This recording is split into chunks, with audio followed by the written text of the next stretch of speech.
Let's do it. I've been itching to get out of California. I really enjoyed my stay. Always great to see my family. But I'm ready to be in other places. Away we go.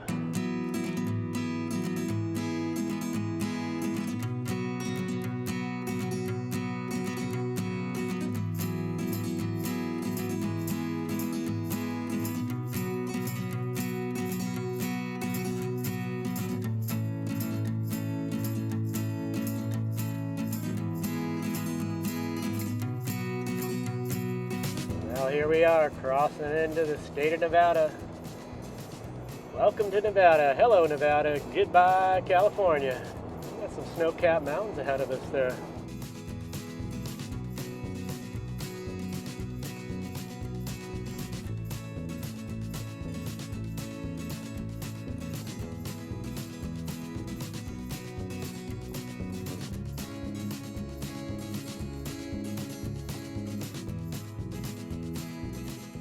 Alright, we're rolling into the town of Overton, Nevada. It is warm and dry out here.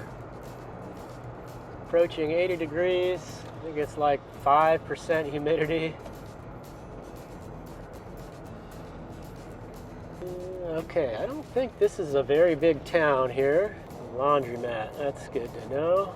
Might have to use the laundrette here. Little hardware store, Ace. Places to eat, motel, Lynn's Market. Seems like about the only grocery market other than the Family Dollar and dollar stores.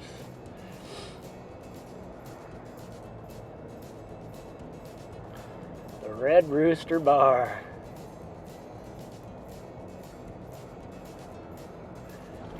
Alright, at the south end of town here is this Overton Wildlife Management Area. I believe there's camping in here. I'm going to go check it out.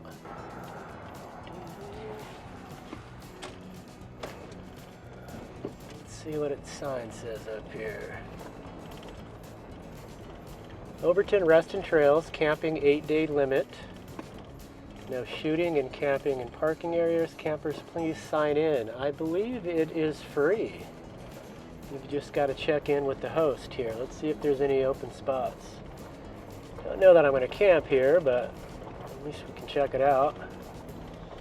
Campers check in here. Yeah, I'm pretty sure it's, there's no fee.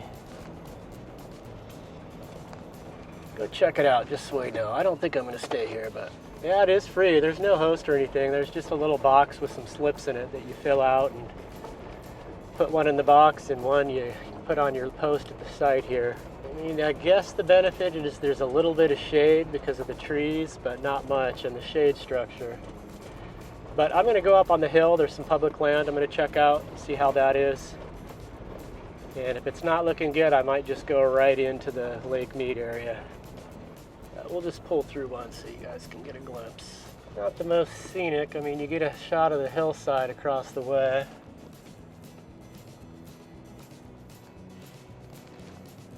There's no real fire pits, it's just a little fire ring. But you do have table and some shade there and a grill. And then across from the site is your view out there.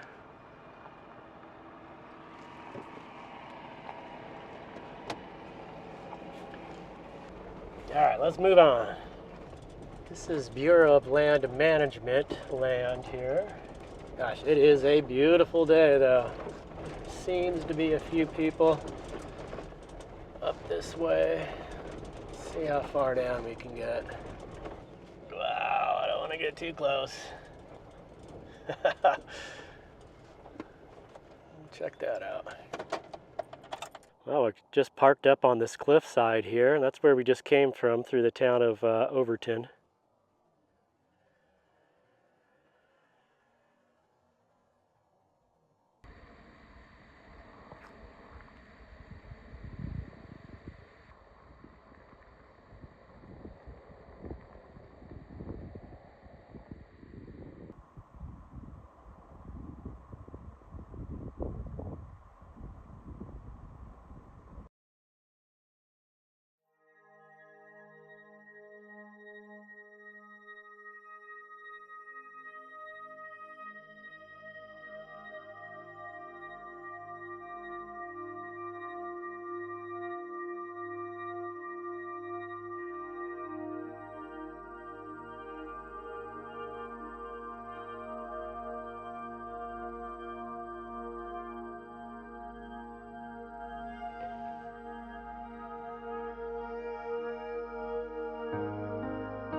All right, well, this was just an overnight spot. It was very quiet here. Got a good night's rest, just what I needed after a long day's drive. Sun is coming up and it's warming up quickly, so we're gonna move on and see where else we can find.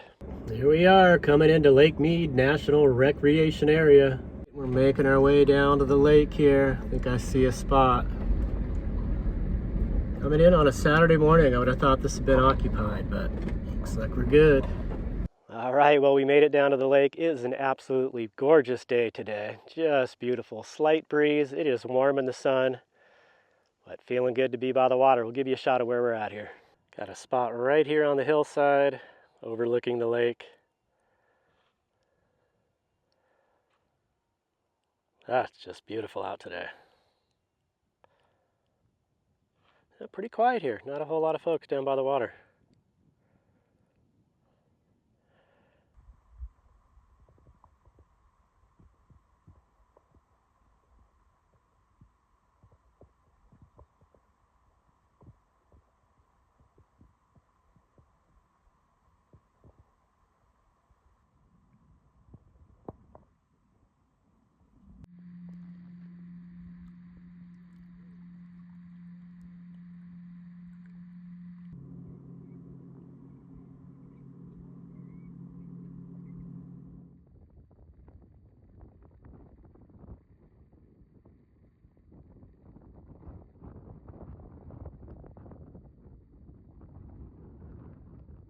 Okay, well, I had to retreat from my lakeside spot there. A big windstorm was forecast, and sure enough, it rolled in just as strong as expected. I was kind of hoping it wouldn't be that bad, but up by the lake there's just no shelter from the wind at all. So I came down to this wildlife management area that I had checked out on the way up there. And look at this behind me. I've got these giant Palo Verde trees. The wind is coming out of the south, and these are right south behind me, so we have a perfect windbreak. And actually a little bit of shade as well. So I'm just going to hunker down here and wait for this windstorm to pass. It's supposed to die down by tomorrow, so we'll give you a little shot of camp here.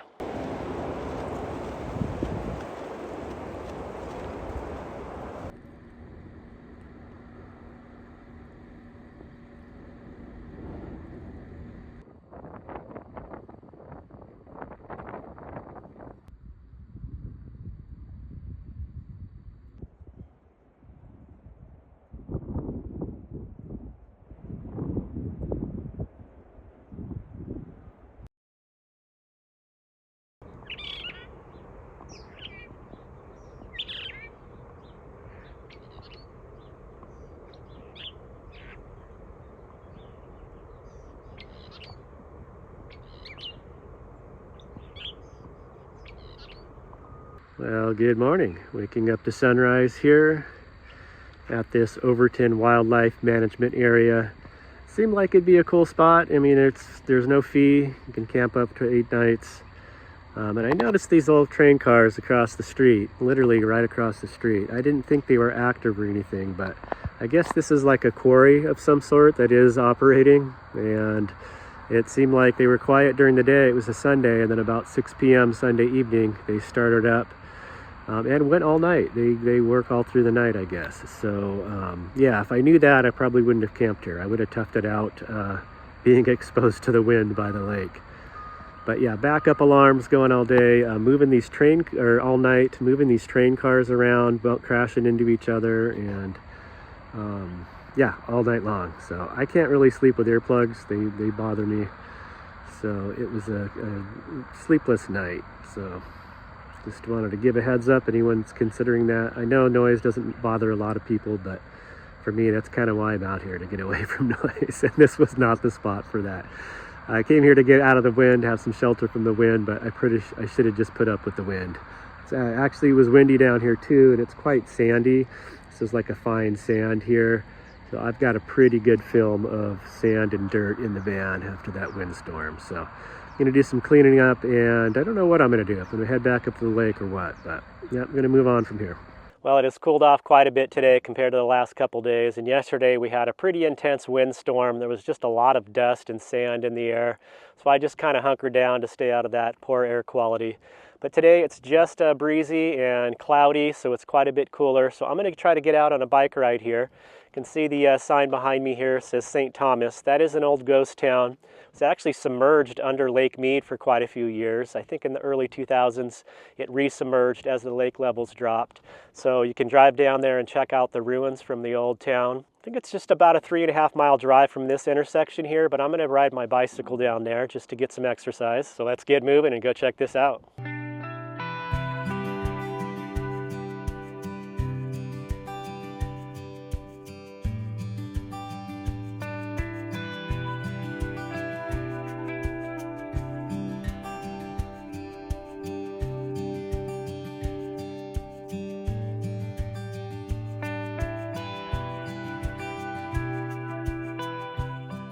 So here we are at the trailhead that leads down to the ruins of St. Thomas. They have a little bit of the history here, kind of vague on the history at this initial board here. I went and looked on Wikipedia and some other sites I could find online to get a little bit more of the story, but it looks like it was built in 1865 is when they started building it. It was Mormon settlers, and then by 1871 the state of Nevada tried to come in and collect taxes and back taxes since they had been there, and the Mormon settlers said, no, we're not paying, and they just left, and then other people moved in to inhabit the buildings and infrastructure that they worked so hard to build. So anyway, we'll go down there and check it out. All right, well, we made it down here. Pardon if there's any wind noise. It is quite breezy down here in this valley. But yeah, it looks like we're at the ghost town, the remains of what was the town here years ago, and they have quite a few information boards here that are in good shape, so we'll see what's going on. They've got some great old pictures on these information boards here. It says here the St. Thomas was a major stop along the Arrowhead Trail. The Arrowhead Trail was the first designated automobile route between Salt Lake City and Los Angeles.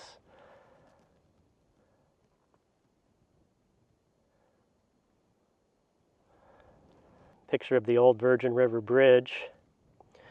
They do have a map of what was the old town here. We're right up here in front. Looks like there's a loop, and a total of 1, 2, 3, 4, 5 homes, a hotel, a store, a post office, schoolhouse, blacksmith shop, store, a garage. Pretty wild. An old car there. Over on this board here, they talk about how it was submerged underwater. St. Thomas was once covered by more than 70 feet of water. Lake Mead, time and time again, receded and then engulfed this small town located 54 miles upstream from Hoover Dam. Some shots from people over the years coming back and revisiting it.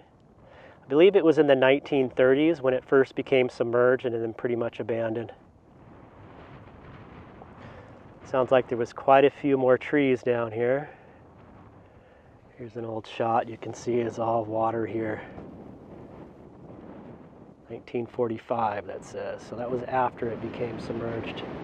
Another board over here talking about when the train came through here. In 1911, construction began on a spur line of the San Pedro and Los Angeles Railroad from Mapa Valley to St. Thomas. Upon completion, trains arrived in the community pulling boxcars filled with commercial goods, refrigerated cars filled with ice for household use. At last, perishable food could be stored for longer periods of time. Residents were able to replace their wood and wire burlap desert coolers with ice boxes. Interesting. Gosh, life must have been tough out here. It gets so hot out here in the summertime. Intense. It's one of the old home foundations here.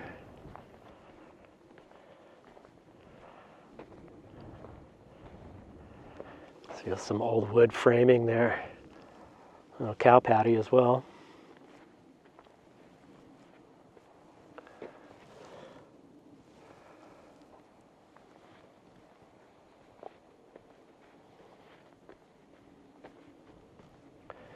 This over here must have been an old well. Got it all covered up. Oh wow, that goes down deep. I don't think you'll be able to see that, but that is a big, it's like a concrete lined well there. Must have been for water storage. Wild. Looks like there's some more information over here on this one. Wow, great old photo there. Oh, look at this. So on that other board they were talking about before the train came in and there was ice available. These old homemade evaporative cooler boxes. They'd take a bucket of water with small holes so the water would drip, and they'd cover it with burlap to soak up the water, and then as the water evaporated from the burlap, like a wire cage inside, and then they use these water-filled cans to keep ants and that from crawling up and getting into their food stash. Look at this. Family told how difficult it was to sleep at night in the summer. I mean, it gets to be over 100 degrees consistently for weeks at a time in the summertime here. It says to sleep at night they would have a bucket of water by their bed, and they would wet a sheet and sleep with that wet sheet over them. As the sheet dried out and it got too hot, they would wake up and wet the sheet again to fall back asleep. It says here, how would you have coped without electric lights, air conditioning, and running water?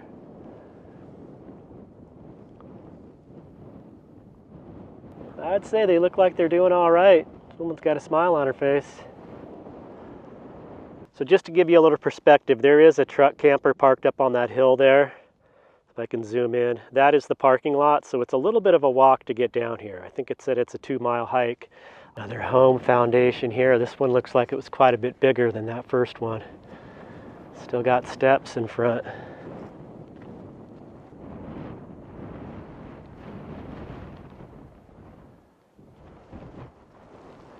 You can see those red rocks off in the distance. That's the Valley of Fire State Park. We're close to I guess that'd be the east entrance. Again, some great old photos on these boards here.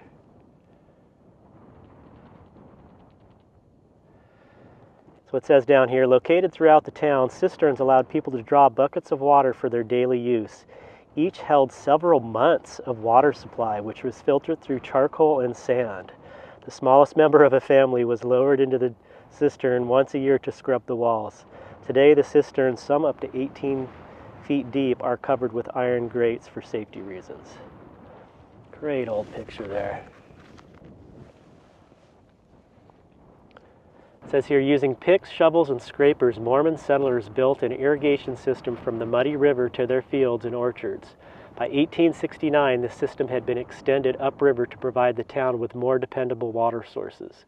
The ditches and concrete-lined canals wound through the town, bringing water to the community. They put a lot of work into being able to live out in this hot desert. Another one of these cisterns here. Yeah, that goes down deep. Let's see if I can give you a better... There. I'll give you a little bit better shot of one of these cisterns here. Goes down pretty deep. I'm going to drop my phone in there.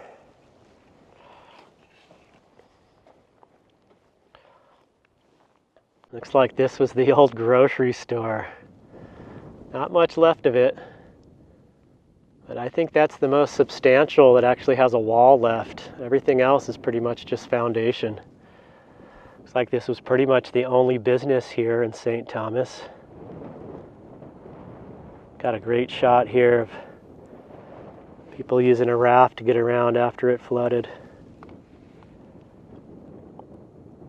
Well, I'm noticing on these boards a lot of the information has been provided by descendants of people that lived here.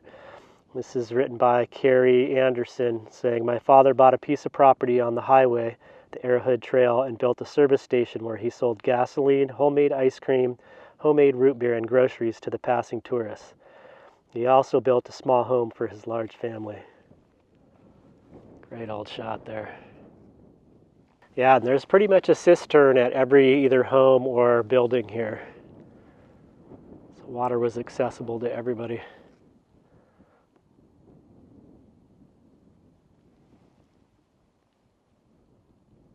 So it looks like there was some mining done in the area. Salt and sand mostly, it looks like. Several salt mines were submerged by the waters of Lake Mead. Salt was mined prior to the arrival of European settlers by Native Americans. Tools such as stone hammers, string, sandal fragments, potsherds, and burnt sticks believed to be used as torches were found at the mine sites.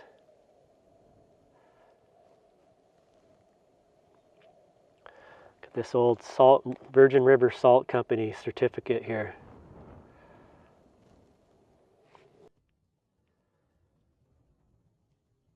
Okay, so this is the old schoolhouse. This is probably the biggest foundation here. The most remnants left behind.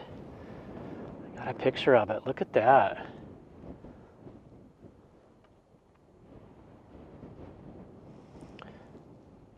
The steps these children imposed on rose to a 2-story masonry building constructed in 1915. Those are the steps right there. How cool is that? It's in session till 1932. That must have been just before the flood.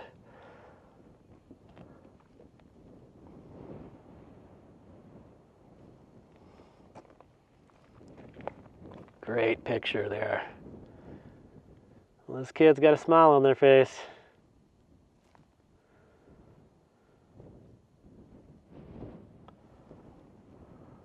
So I was reading on one of those signs that said, keep an eye out for all these lines of tree stumps.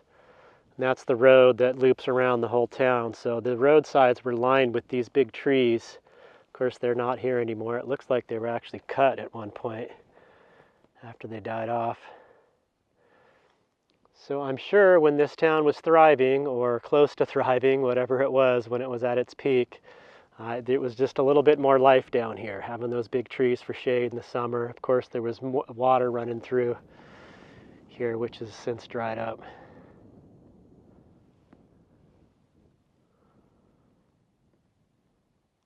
Quite a place to pick to have a little town.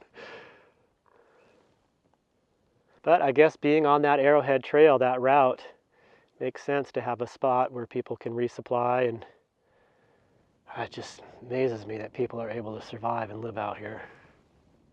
All right, so we're nearing the end of the loop here. That would be the old post office.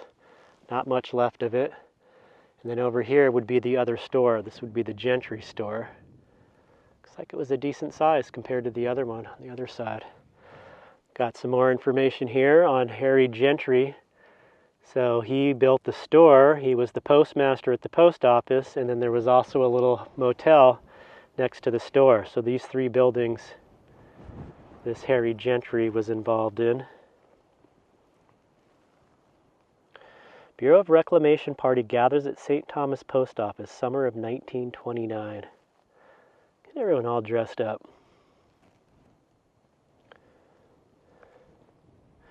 My family canned peaches, pears, apricots, grapes, and delicious Isabella and Concord grape juice. Most of this was sold to the Gentry store. Shot of the old store there.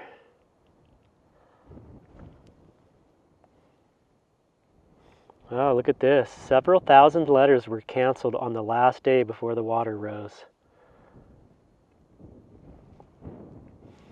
Approaching the end of the loop here, so this is where the post office, store, hotel, and then just across the road behind us would be where the Gentry home was. Not seeing any, oh, over here. There's 2 foundations over there. We'll go see what the sign says about the hotel there. Well, that is quite the building there. Look at that. It says rest for the weary. Says rest for the weary traveler. I have a tough time saying those words. The influential Gentry family owned and operated a 14-room hotel where it is reported that several governors and senators, as well as President Calvin Coolidge, enjoyed the amenities of this thriving establishment. After the completion of the Arrowhead Trail, more guests stayed at the hotel, requiring Ellen Gentry to hire help. A waitress served patrons in the dining room, meals were prepared by a cook and cook's helper, and laundry services were available. See that old photo there? It's great. It says here, bedrooms were furnished with a bed, washstand, a pitcher and wash bowl, but no stoves. Those were reserved for the kitchen and living dining rooms only. We're approaching the end of town here. Each one of these have had this notice here. Please stay off all the walls, foundation, and steps, which I'm observing. And, you know, now that I'm thinking about it, there has been no graffiti on any of the remains here, which is just awesome. This would be the remains of the Gentry house. Like they had a pretty nice house here. Remains of the steps. Yeah, again, the fact that there's no graffiti on any of this, really, really pleased to see that.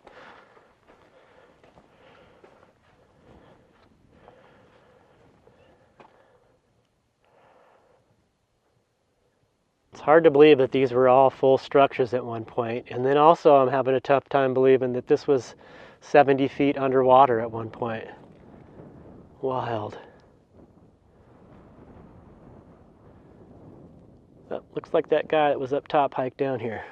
Just me and one other person down here. Literally a ghost town.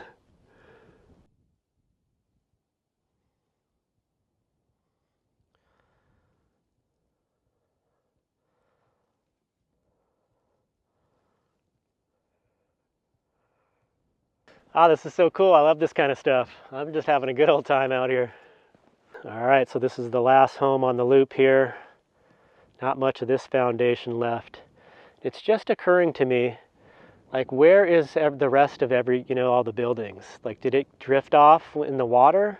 Did people come and haul off, a lot of the wood and materials that were part of the homes and buildings and school, all that brick that was, the rest of the schoolhouse? None of that is left. Did that get hauled off or carried away in the water? There's no information on that on any of the boards here. Look at this here. This looks like maybe this was the old water troughs that they were talking about that carried the water through town. I think so. Neat. This is the only remnants of that I've seen here so far. Guessing that's what that is. That's the Gentry home we were just at. All right, here we are back at the beginning where we started. I think this first house foundation and the schoolhouse foundation are probably the most intact here. And again, didn't dawn on me till I almost finished the loop. Seems to be very little human destruction involved here, graffiti, vandalism, none of that. It was really, really good to see that. I've been to some places where it's just like somebody has to paint on it or do something to be destructive. It's refreshing to not see that. The surrounding hills here.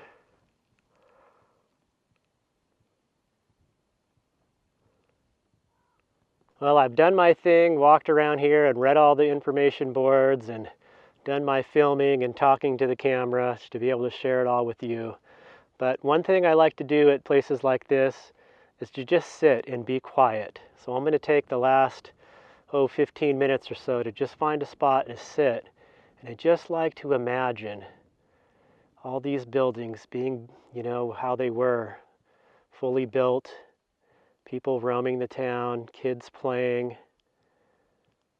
the folks going about their business. So I'm going to take time out to do that. It really helps me have a sense of that there was actually people here existing and surviving. Okay, I have a little bit of a bike ride to get back to the van here. It's going to be a little bit more of a climb. It was mostly downhill coming into this valley, so it's going to be a little push getting out of here, but it's good. I need it.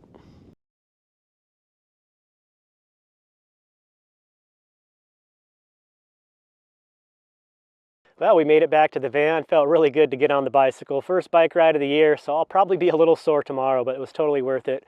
Really worth checking out that St. Thomas. I would recommend that to anybody. It's worth the short hike out there to see the old ruins and that. Well, I think it started raining where I just came from. There is rain in the forecast, and it's looking like they're getting some over where I just came from there. So we're going to head down to the lake, try to find a camp spot. I got some video editing to do. Well, we made it back down to the lake. We had a little bit of drizzle on the drive down here, but not too bad. Still a little breezy though. I gotta get some lunch into me, I'm hungry. Okay, well, I did end up switching out stoves. I'm using this stove now here. I had to get rid of that little one. It was just not safe, did not function properly. So this is actually a butane propane combo stove. You can put the butane canisters in that area there. I don't like using those because they're not refillable. It's just a lot of waste when they're empty. So I'm using the 1 pound propane. That's actually a refillable one. The Mr. Heater fuel keg can refill that off my 1 gallon refillable tank as well. And I'm just heating up some leftovers. I had got a pork loin I put in the pressure cooker yesterday while I was hunkered down in the windstorm. Just reheating what's left there. I'm gonna do like a pulled pork sandwich. Got these rolls here I got at the market in town. So just gonna stuff that in there. I'm gonna try to toast that bun up a little bit once this is heated up. And we're getting a few raindrops here and there on the roof of the van, so kind of half cocked the door here. I am hungry. I worked up an appetite on that ride. Well, when I cooked that in the pressure cooker, I cooked it for a good 35 minutes, so it's just fall apart tender. And I saved quite a bit of the juices. I can pour a little bit of the juice onto the sandwich when it's ready. Okay, here's my bun toasting method. Just got it on a butter knife. Yeah, we're getting some raindrops out there. I might have to shut this door. It's good, we need it. It's been so dry. As long as it didn't rain too much. This hill getting down to this camp get a little muddy. I might have to wait it out. It's looking good, but I think there's more we can do for that. How about a little bit of sriracha sauce?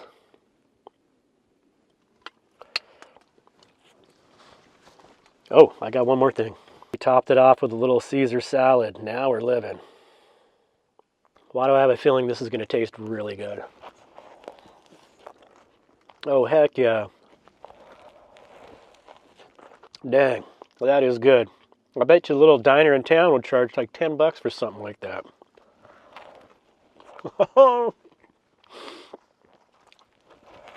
Life is good. Yeah, well, you know I had to do a second one. Well, that is going to wrap it up for this one. I appreciate y'all checking in and hanging out with me in this video. Tomorrow's weather should be calm and clear. Its forecast is like no wind. It's supposed to be clear and sunny and slightly warmer. So I think it'll be a perfect day to get the inflatable paddleboard out for the first time, get at it out on the lake, and see if we can do some paddling around. Hope you're all doing well out there, and I look forward to seeing you guys in the next one. Take care. Peace.